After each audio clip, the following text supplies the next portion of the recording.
Hello, hello. Ooh, I feel like I have to sneeze as soon as I hit live. Ooh. For today, so the Holistic Business Network is featuring the amazing women of our membership all month long. And so you're going to get to hear from some really dynamic people. This month, we already spoke to financial wellness coach Myrna Lane Hippolyte. She's actually having an event this Thursday. It's an online happy hour investing event where you can learn all the things about how you can grow your money. Hey, Lauren, I added you. Hopefully you see let me make sure. Invite.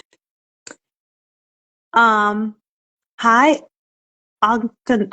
Kawa Care Pediatrics. Oh, I love pediatrics. Hi, Dr. Gabby. Lauren, are you there? I am. Can you see me? Oh, no, I cannot. Can you see me? I can. Hang on. Let's see. Request to join. Share video. Let me, go live with Lauren. Oh, maybe I can hear you, but I can't see you. That's weird. Um, let's see. Ah, accept. Oh, maybe I have to just accept you. I'm accepting. But did you say you could see me? I can see you and I can see me. Yes. Okay. It might just be me. This has happened to me before when I have too much on my phone. It won't show me the other person. But we are going to go with it regardless, because I know everyone else can probably see what you're seeing and not what I'm seeing. So that's okay. So, like I was saying, I'm so excited to feature amazing members of our network. We have such a diverse group of holistic health and wellness businesses, whether they're practitioners or services or coaches. We have a spectrum of amazing people doing amazing things in the health and wellness arena. And Coach Lauren O'Hanlon is one of them. We met last year and she blew my mind, right? Totally blew my mind with what she does. And I'm not even going to share what she does. Lauren, I want you to tell us what you do. And yeah, tell us what you do. We're going to some other things. Yeah. So, I mean, in a nutshell, I help others change their relationship with alcohol, change the way that they feel about alcohol, and just kind of on a mission to normalize sobriety. Okay. So until like I met Lauren, I've never heard of like people that did this other than like, the traditional routes that we hear. I think we don't even hear, we see them a lot on TV, right? Like AA or like a recovery center. But Lauren, I love that what you do is you reach out to people before it can become like a huge ordeal, just like giving them that awareness, right? Mhm. So tell us what is your mission? Tell us why you are doing this because I feel like your story is very powerful. So can you tell us a little bit about what got you on this path? Yeah, yeah, absolutely. I had a relationship with alcohol like quite a few other people. It was around for celebrations. It was around, it's just always around dinners, things like that. Um, it started getting very loud in my life though, and at first I was a bartender, and so I was constantly around it, and either whatever, it was always around. Then I became a mom and I got out of that bar industry, and I was a stay-at-home mom and discovered the mommy wine culture. So it was like I got to, cruise from one aspect of always being around alcohol to another one. And I tell you what, there are a lot of moms that drink on play dates. And I was like, wow, this is crazy, but I'm here for it. And COVID hit. I had two little ones. There were issues with my marriage, and it started kind of just changing from this like, oh, fun, we're out to dinner, or we're having a girls' night, or a brunch or something, and we're gonna have drinks, to really kind of like turning into this coping and stress relief. And, it just, like I said, it just got really loud, but I didn't know any different. I wasn't waking up and drinking. I wasn't blacking out with my kids. I wasn't doing any of that stuff, but I really started becoming aware. I actually found a podcast, and it started spelling out kind of the science behind it for me.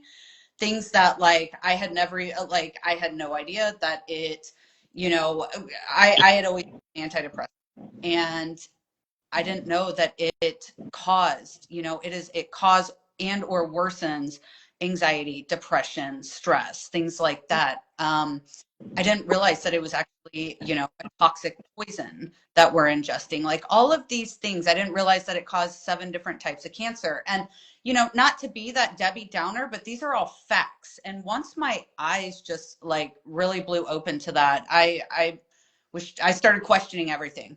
And that's where my passion really, I mean, it turned from like an alcohol is in my, everyday life just for fun and for, it's my stress reliever and things like that to, oh my gosh, the wool has been pulled over my eyes. No one stuck as a society. It is literally the answer to everything. So I think so many people can relate to that too, especially moms, right? Moms, like that's an outlet. You'll hear a lot of moms saying, okay, it's time to make dinner. I'm going to pull out the bottle of wine and I'm going to drink while I'm preparing dinner. Or like you said, on mommy play dates. Who would think, right? But it can be an outlet for so many people. And you start to do things subconsciously, not even realizing, oh, this could be a problem until maybe something opens your eyes. Like what you said, you saw a podcast and you were like, what? yeah. What? Yeah. So tell me, Lauren, we've had so many behind the scenes conversations, and it really pulled my awareness even higher because we were just talking the other day. My daughter plays travel sports, and I was, when we first started playing and she was like 8 years old, I was so shocked to see that there were parents that had like a trunk that had like the stash of alcohol that they would leave the game and be out there, doing their thing. And I'm just like, what? Like, we're not even waiting until after the game is over? What's going on here? But you mentioned you also played sports and you've seen this happen. And the person we were also talking with, another Lauren, had mentioned, she had seen these things happen growing up as an athlete. And so I feel like so much of this has become normalized that it wasn't until I met you that you kind of like heightened my awareness. Now I do drink alcohol, but it's more like socially, like it's probably occasionally, it's not something that's always on, but it's more of a social aspect. And one thing I love about you is the tips that you give to people to help them, even in that social atmosphere. Maybe you're at a happy hour, how you can avoid or, having alcohol, but the tactics that you give people to be comfortable in that space without feeling pressured. Right. Right. And that's what it is a lot is, you had mentioned before, it's about like we do these things subconsciously, so along the way, I mean, ever since we're kids, if your parents drank, then, we see that as a stress reliever at the end of the day. If, going to sporting events and having the grown-ups drinking, you kind of associate that. And that's what keeps us stuck. We don't know what we don't know. And when we have all of these thoughts or beliefs, like alcohol helps me be social, Yeah. well, then I like what my job is to kind of unpack those. We bring that subconscious thought to our conscious and be like, oh, okay, does it help me be social? And then, oh, well, okay, so we know that it lowers inhibitions and things like that. And we start to kind of just dissect what these beliefs are that keep us stuck. So Lauren, okay, So I want to ask you, because this might be on the tip of everyone's like tongue to ask. You kind of grew up where alcohol was normalized, most of your life. How did you how did you feel when you were like, okay, I'm going to cut back on how much alcohol I'm consuming? How did you approach that and the people around you that were in that still in that environment, but you're having to break away from that? Because that is, I feel like maybe the hardest part is the social pressure from other people. Yeah, I was scared to death. I was scared to death for a lot of reasons. Like for me, how am I ever going to, go to a wedding and not do a champagne toast? How am I going to do this? How am I going to be around my friends? And what I want to say to that is like there is, it will be different, but it's not going to be different in a bad way. There was a little between my friends and I, there was a little adjustment period, and I don't mean that in a bad way. I mean that in terms of like we were always just so used to, like, if we were together we were having cocktails, and Mm-hmm. now when we're together I don't. And it was an adjustment. And I guess what I want to say to people is that over time it gets so much easier, because once you start living your life without alcohol, or just cutting back somewhere, somewhere that it's not serving you, trying to level up your life and your job and things like that. Once you start to make it small and irrelevant in your life, these things get so much easier. And so it just took me time. I mean, I was training to be a coach, and I was still nervous about telling my friends, and what would they think, and would I be able to do it? And it was just trying things on little by little that really got me there. It was doing the first wedding, without having a single drink, and making it through that. And all the while I'm reframing, I'm building those new neural pathways in my brain, literally. It's like I'm telling my brain, okay, we can get through this without a drink. And the funniest thing to me is, like, when you stop to think about it, it's like, why do people care what's in my glass? What is a big Exactly. deal? I don't like mayonnaise. If I don't get mayonnaise on a burger, are people going to be like, oh my God, why do they care that I don't drink a toxic poison? And once I started just kind of knowing that, for me, it started to become a lot easier. And to, I was a people pleaser, I was a yes girl, I was all of those. And now I will shout it from the mountaintops, like, I am happy that I don't drink alcohol, which is still crazy for me to think about. 3 years ago I would have never, ever, ever, you couldn't have told me, you couldn't have paid me enough money for me to think that I would be out here talking against alcohol. And so, yeah, for to go back to the question, for those that are worried about that, yeah, I mean, that's legit. It is society. Mhm. Okay. Society really teaches us that, like, hey, you need alcohol. And if you don't drink alcohol, then you clearly had a rock bottom somewhere. And that just doesn't have to be the case.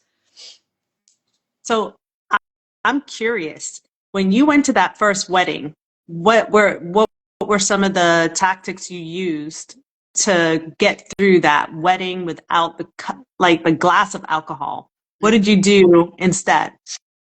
So what I did instead, like that wedding, we all met at the hotel bar, where I was the only one, so this was on the night before the wedding. We all met at the hotel Mhm. bar, and this night number one for me. And I went into, it's a tactic that we call duck mode, which is like, no matter what, like, it's gonna bounce right off of my back. A drink, nope. I've already made this firm commitment. If the thought comes in, I'm going to let it roll right off my back, and I am making that firm decision to not have a drink. What I did is I utilized the hotel gym, probably a couple extra times than I would have, and I went back to the room early, And honestly, like I enjoyed it. I woke up without a hangover. This was a destination wedding too. So Oh, flight was the day after the wedding. And I was the only person in our group flying back home that was not just on my deathbed hungover. And, and I felt this like sense of pride, this sense of accomplishment because, most of them didn't remember like the night of the wedding. And so like not only did I remember everything, not only was I on the dance floor, not only did I get to partake in that champagne toast with water in my glass, I got to fly back without feeling like I wanted to die. And it was great. And the champagne toast thing, that was a little bit weird at first, but that's because that's all I'd known is like, even from a little kid, yeah, you hold up a champagne flute and you toast. But hmm again, it goes back to why does it matter what's in my glass? And people do, and they will judge what's in your glass, and that's okay. Let them. so good. So, Lauren, what are some misconceptions I think that you see that people have about what it is that you do? One of the things I love that you say is, "Oh, I help you to like not just eliminate, but reduce." So it's not like, oh, altogether getting rid of alcohol, but helping people just find other ways to fill in that gap. Mhm. So what do you think are some of the misconceptions people may have when it comes to, okay, we're going to reduce alcohol? that that there was a rock bottom involved, Mm, that they are not able to handle their alcohol, that mhm, you know that they should feel shame. I don't, with any client that I ever have, there is never, we never talk about forever. Their end goal may be that they don't want to drink, and that will be a forever choice. But what I always say, even for my personal experience, is I can have a drink if I want one. Like it's not going to set me into this crazy tailwind spiral because I didn't have one in the first place. But I don't want one. mm, I literally do not want to ingest what I know alcohol is. And that's some work that I've done on myself. I do coach a lot of people that want to moderate. I will tell you that most all of them, after they learn and they do the work and they do the reframe, alcohol it is small and irrelevant in their life now. And it's all about, it's literally, Michelle, it's all about framing the way that we feel about it. The difference from what I do versus, your traditional like AA or rehab methods, which, let me say, if that is how the route that somebody is going, more power to you. Whatever helps somebody change in the way that they want to. The mhm, difference in what I do, though, is we are emotion based, whereas those methods are going to be behavior based. They're taking away the substance, but they're not changing the way that you feel about it. You start white knuckling through weddings and vacation and things like that. Whereas with what I do with emotion based, I feel, I do not want to ingest alcohol. I just don't. And I feel amazing about my decision. And so when we change those, it's not just about, oh, now I can't have wine. It's like, I don't have to have wine. Like, mm. That is so good. That is so good. Emotion based, because most of us women are more emotion based, right? So when we can come from that perspective, and I think the education that you give is so good because that ties into the emotion that you're is going to be evoked with the knowledge that you now have on the vice that it can be, right?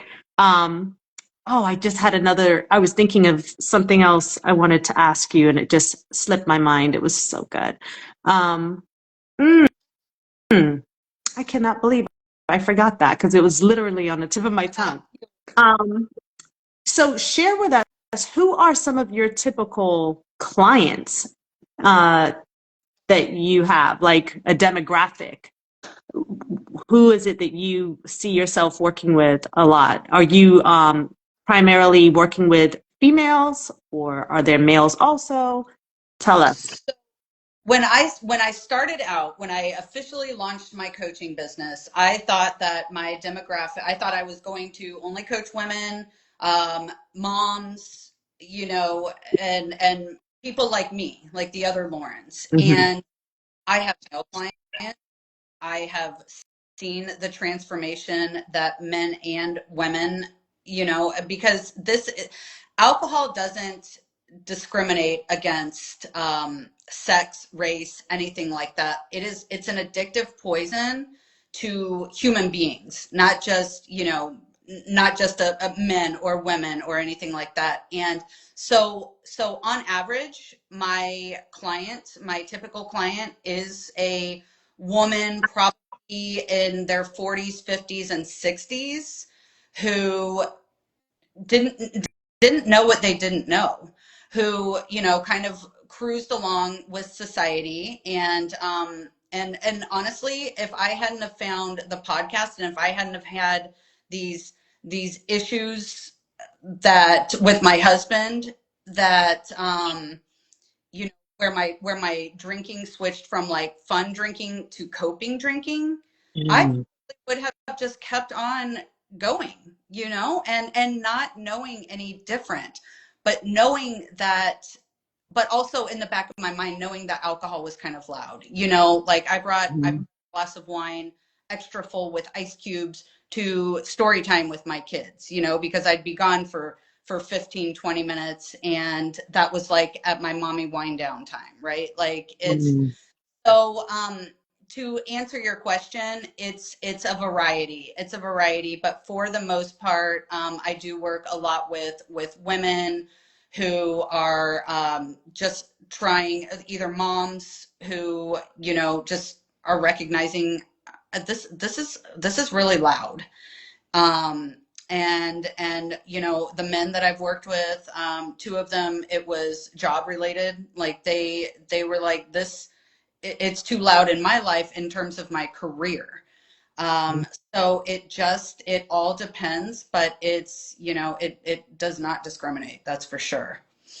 I And love, oh, so sorry. Keep going. no, I can't see you, so I might overtalk, but no, it's I know, I wish you could see me, but I wanted to point out that the Simple and Sweet Nutrition who's here, they say alcohol impacts gut health and hormones and liver. Like, it's true. It affects, when it goes past our tongue, like, it's up your brain. I mean, it, and that was one of the things that I mean, hook, line, and sinker got me, was when we take a drink, that initial buzz, that artificial dopamine, it lasts for 20 minutes. It lasts for 20 minutes. Adrenaline and cortisol and these dynorphins, these stress hormones, get released into our body.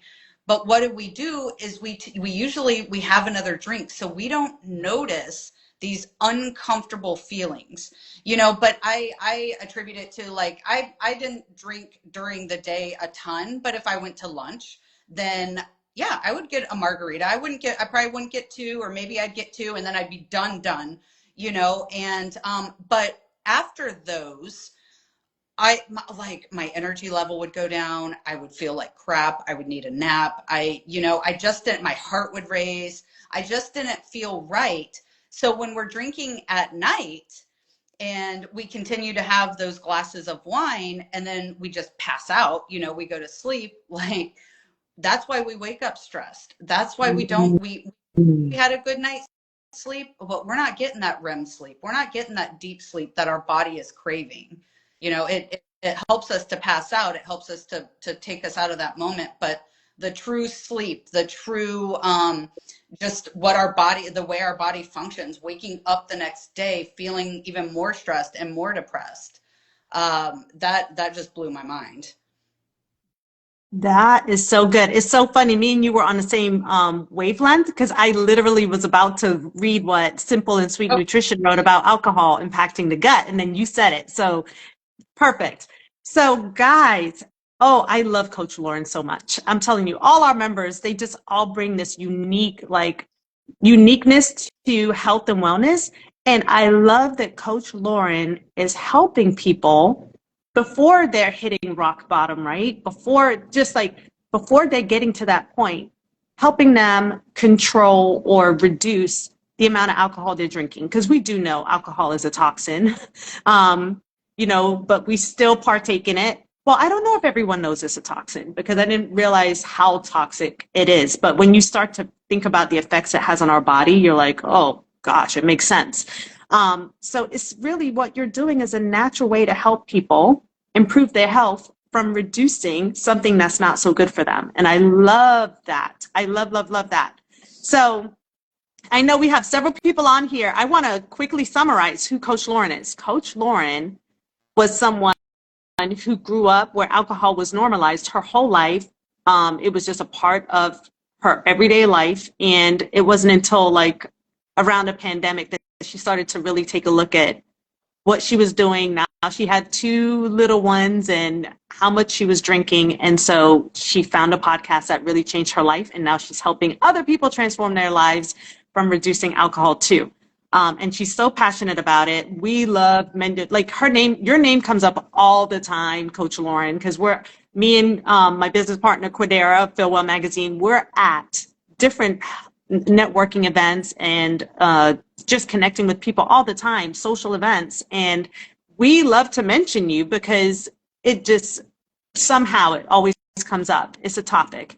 So I think you are definitely doing great work in this space. We need more of you. And please tell us how people can get in contact with you outside of Instagram, because if they're on here, they can see you're connected. But outside of Instagram, how can people reach you? Well, first of all, thank you for that, Michelle. I really appreciate that. And yeah, you can reach me at coachlaurenohanlon.com.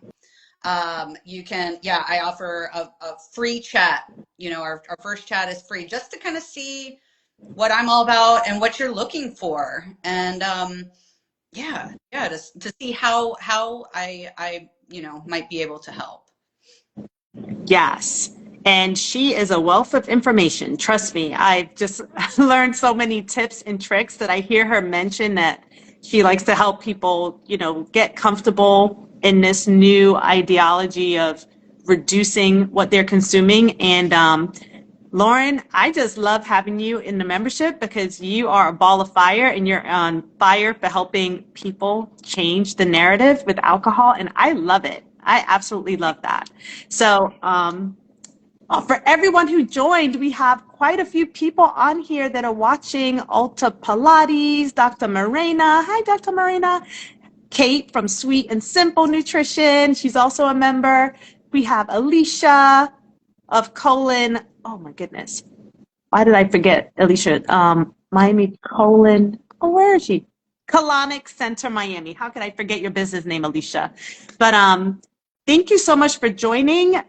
Lauren, it is always a pleasure speaking with you.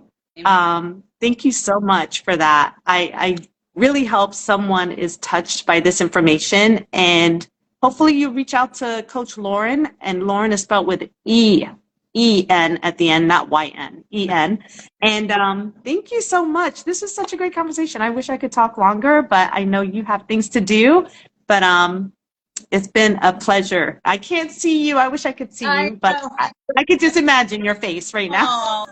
Oh, well, thank you, Michelle, for this. This was fantastic. I really appreciate it and you and everything that you do as well. Thank you. And happy International Women's Month. Yes. That's why we're on. We're featuring all these amazing women all month long. And for those of you, quick announcement, in April, we are kicking off events around the country. So we do have an event coming up on April 3rd, a Holistic Health and Wellness Networking Experience in Orlando. Then we have one happening in Myrtle Beach, South Carolina on April 13th. And then April 24th, we have a Holistic Health and Wellness Networking Experience happening here in South Florida at the Tower Club in downtown Fort Lauderdale. And that is going to be fire. So hopefully we can see you at any of these events happening around the country. All right. Have a great day, everyone. Bye. Thank you once again, Lauren. You rock. Thanks, Michelle. Talk to you soon. Bye. Bye.